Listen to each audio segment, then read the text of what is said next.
اور میں نے میٹنگ کی جا کے پرائم منسٹر صاحب اور بالیات والوں سے، ان نے کہا جی کہ انہوں نے یہ بلڈنگیں اتنے مہنگے کرائے پہ لی ہوئی ہیں کہ ہمیں تو بچیاں کس کی ہیں بھائی، بولو نا، بچیاں کس ہیں یونیورسٹی کے، یہ فیس دیتی ہیں، جمع کرواتی ہیں، اس سے جا کر یہ بلڈنگیں ہائر کی جاتی ہیں، تو یہ بچیوں کے ان غریب لوگوں کے ڈاکہ نہیں ہے؟ 8 کروڑ روپیہ اس وقت جو ہے وہ لائبلٹی ہے آپ کی یونیورسٹی کی، اور میں نے ابھی کوشش کی ہے کہ 2 کروڑ روپیہ فوری طور پر وہ لائبلٹی میں کمی کریں، 1 کروڑ یا کتنا پیسہ 10 ملین جو ہے نا یہاں اس کی بنیاد رکھیں، لیکن کریڈٹ سارا تو میں سر سید ہوں اس ملک نہ میرے تو علاوہ ہے کوئی۔ تو خدا کے بندے، اگر آپ نے کوئی کالج دیا ہے، وہ انٹر کالج کسی نے دیا ہوگا کہ نہیں؟ پرویز صاحب، آپ جب پڑھتے تھے تو آپ کا یہ ہائی اسکول تھا کہ نہیں؟ شکر کرو تو اسے گل نہیں آئی کہ ہائی اسکول بھی میں نے دیا۔ آپ ذرا اس کی گفتگو سنیں، اس کی میں دیکھیں۔ میں کہتا ہوں کہ اللہ سے توبہ کرے، جو عبرت کا نشانہ وہ بنے، اس کو جا کے میرا پیغام دیں کہ صحت کا بھی خیال رکھو اور لوگوں کی عزت کا بھی خیال رکھو، اور یہ میں اپنی طرف سے نکال دو۔ اگر یہ جب میں پڑھ رہا تھا، سنیں، قمر زمان اس وقت پتہ نہیں کدھر تھا، جا کے بیکریوں پہ کام کرتا تھا، مجھے یہ کہتے ہیں کہ میر اکبر خان تو اس کو تو علم ہی پتہ ہے کوئی۔ 1979 میں 1967-66 میں ڈگری کالج کا صدر تھا، جب شاید بھائی پتہ نہیں کہاں تھا یہ۔ 1979 میں اپنی یونین کونسل کا چیئرمین تھا، میں پورے مرکز ریڈا کا جو میرے پورے حلقے کا مرکز ہے اس کا چیئرمین تھا 1979 میں۔ ذرا اس سے بھی ریکارڈ دو کہ تم کیا تھی اس وقت۔ میں ضلع کا چیئرمین رہا زندگی ساری، آج سے 40 سال۔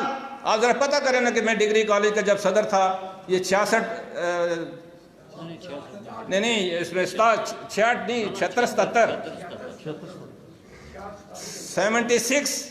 77 ذرا پتہ کرو کہ یہ کہاں تھے۔ کتنا عرصہ ہو گیا جی پرویز صاحب؟ حساب کرنا ذرا، عملیاں حساب کر ذرا۔ یہ عملی زندگی ہے میری سیاست، میری عملی زندگی ہے سیاست کے اندر، اور میں وہاں سے چلتا چلتا چلتا پھر ضلع کا چیئرمین بنا، پھر خدا تعالیٰ نے مجھے یہاں پہنچایا۔ اب یہ جو کہیں بیکریوں پہ کام کرتے تھے، نیچے اڈے پہ آ کے اڈا کھولا تھا یہاں انہوں نے، ان کو تو ہماری وجہ سے یہ سیاست کے اندر آئے تھے، اور یہ بھی یہاں بونگے مارتے ہیں جیسے آسمان انہوں نے اوپر سے نیچے لے کے آ گئے۔ تو کہنا یہ چاہتا ہوں کہ یہ ساری باتیں یہ ہم پہ جو ہے نا بڑی کرپشن کی اور بڑی یہ لگاتے ہیں۔ آپ کو معلوم ہے کہ قمر زمان کرپشن میں کوٹلی جیل گیا تھا؟ سرفراز بولنا وہ کمختن پترو سارے پیپل پارٹی نے ماڑا بھی کوئی نہ ہے۔ اور یاد رکھو،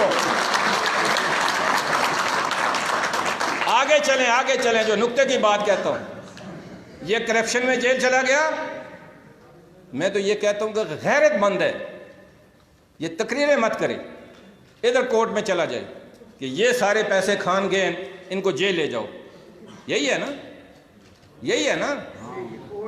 لیکن لوگوں کو جا کے ڈرامے سنانے کے لیے کہ اتنے پیسے ادھر سے سڑک ادھر چلی گئی، میں نے سب ڈسپلے کی ہیں ساری سڑکیں، اس کے کہنے کی بات نہیں، اگر ہاتھوں سے لکھی ہوئی۔ اور یہ بھی کہنا چاہتا ہوں کہ اب ریکارڈ سارا یہ موجود ہے، نہ کورٹ میں جائیں، نہ میرے دفتر جائیں، نہ جا کر جو ہے نا AD کو تنگ کریں، یہ ساری اسکیمیں اٹھائیں اور جا کے چیک کریں کہ موقع پہ کام ہوا ہے کہ نہیں ہوا۔ اس کے بعد جو ہے نا ان کو کوئی چیخنے کی ضرورت نہیں ہے۔ یہ مجھے بتاؤ سرفراز کہ جب اس کی ضمانت ہوئی، موصوف کی ضمانت ہوئی، تو پتہ چلا کہ زرعی ترقیاتی بینک سے 1 لاکھ روپیہ لیا ہوا ہے اس نے قرضہ۔ اب قرضہ وہاں سے جب تک داخل نہ ہوتا، وہ وارنٹ بھی وہاں موجود تھا۔ اب آصف صاحب سننے ہو میری گل، یہ ریکارڈ کی بات، میرے حلقے کے شریف لوگ، پتہ لگا بھئی 1 کروڑ 1 لاکھ تو مزید اس کو دینا پڑے گا، یہاں تب نکلے گا۔ اس وقت کیپٹن بولو نا، اونچے بولو نا، کیپٹن صدیق نے جا کے کہا کہ میں پیسے دوں گا، اس کو رہا کرو۔ مجھے تو کہتے ہو کہ اس کو کل کی نسا یا جمع نسے تو اللہ کا کرم تھا، اس وقت میرے اوپر کرم تھا، میں کو اپنی میاں میٹھو نہیں بننا چاہتا۔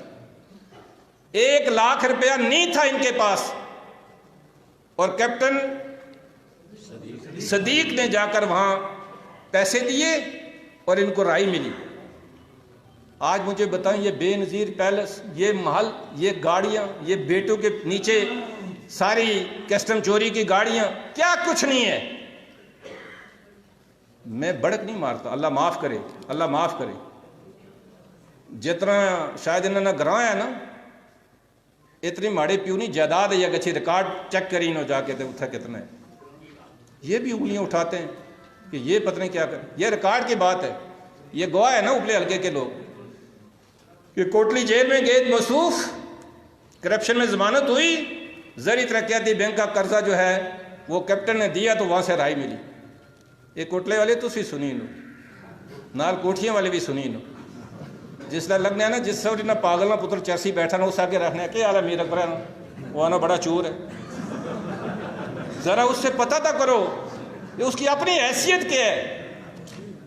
میں اندر آپ سے بات کروں گا، بات جن کو نو یہ نہیں ہو سکتا. میڈیا والے سن لیں، ایک آدمی یہاں بیٹھ کے گالیاں دیتا ہے، یہ ایکٹ پڑھ لیں جو ابھی نیا ہے، اس کو دینے دو، دفع کرو، جو کچھ مرضی کرتے. پر جب اس کو آپ انٹرویو کو پبلک کریں گے، جب اس کو آپ سوشل میڈیا پہ ڈالیں گے، وہ اندر کی گالیاں تو کوئی نہیں سنتا. وہ ڈالنے والا اتنا ہی مجرم ہے جتنا دینے والا. ابھی میں یہاں گالیاں دوں، اگر آپ وہ ادھر اندر تک ہے نا، جب یہ سوشل میڈیا پہ جائے گی تو پھر پورا پاکستان نہیں، یورپ میں بھی لوگ سنیں گے کہ میر اکبر خان نے کیا کہا ہے. وہ تو پھر آپ کی وساطت سے گیا نا. میں آپ سے صرف یہ ریکویسٹ کرنا چاہتا ہوں، میں ہوں، زید ہوں، بکر ہوں. مجھے وہ صافی یاد آتا ہے آج، ڈاکٹر زیگن سلیم، اللہ اسے جنت میں اعلیٰ مقام عطا فرمائے. یہ ضلع کی بنیاد ڈالنے والا وہ شخص تھا.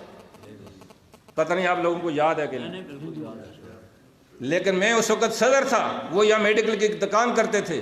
میں خبر لے جاتا تھا کہ میں یہ خبر دینا چاہتا تھا. وہ کہتا تھا سورس کا پتہ کرتا ہوں، مجھے اس کی حقیقت بتاؤ. ایسے میں خبر نہیں لگاتا کہ تم آگے کہہ دو تو میں لگا دوں، کسی کی عزت ہے. وہ جذبہ پیدا کرو. کئی لوگ جو ہے نا، آپ میں سے اچھے لوگ ہیں، سارے اچھے لوگ ہیں، میں کسی کی نہیں، میرے بارے میں جو کچھ مرضی کراؤ، لیکن کم سے کم ثبوت کے ساتھ کرواؤ. ایک آدمی سے انہوں نے انٹرویو لیا، میں اس پہ ذات اس کا نام نہیں لیتا. وہ مانگ کے دن گزارتے، بیٹے کا ذکر کیا، وہ بیٹا میں نے لگایا ہوا جس کی روٹی وہ کھاتے ہیں. اور وہ بے شرم یہ کہتا ہے کہ میر اکبر خان پہلی دفعہ بنا تو اس نے جو ہے نا 60 کروڑ روپیہ کمایا. وہ بینک مینیجر لگا ہوا تھا. ساتھ اس نے پوچھا کہ آپ کے پاس کوئی ثبوت ہے؟ اس نے کہا جھوٹے اوپر لعنت. میں نے کہا اس نے لعنت اپنے اوپر ویسے ہی ڈال دیا، میں اس کے کیا کروں. اب یہ جو نہیں، یہ گفتگو دیکھیں، میں اب یہ دیکھیں لوگ، اب یہ دیکھیں لوگ میرے، میں ان کی عزت ہوں، میں ان کی عزت ہوں. انہوں نے اپنا حق مجھے دیا ہوا ہے. 26,000 لوگوں کا میں نمائندہ ہوں. آپ میری بےزتی نہیں کرتے، یہ ان لوگوں کی بےزتی. یہ کیا سوچتے ہیں کہ میر اکبر خان کے بارے میں یہ کیا کہہ رہے ہیں؟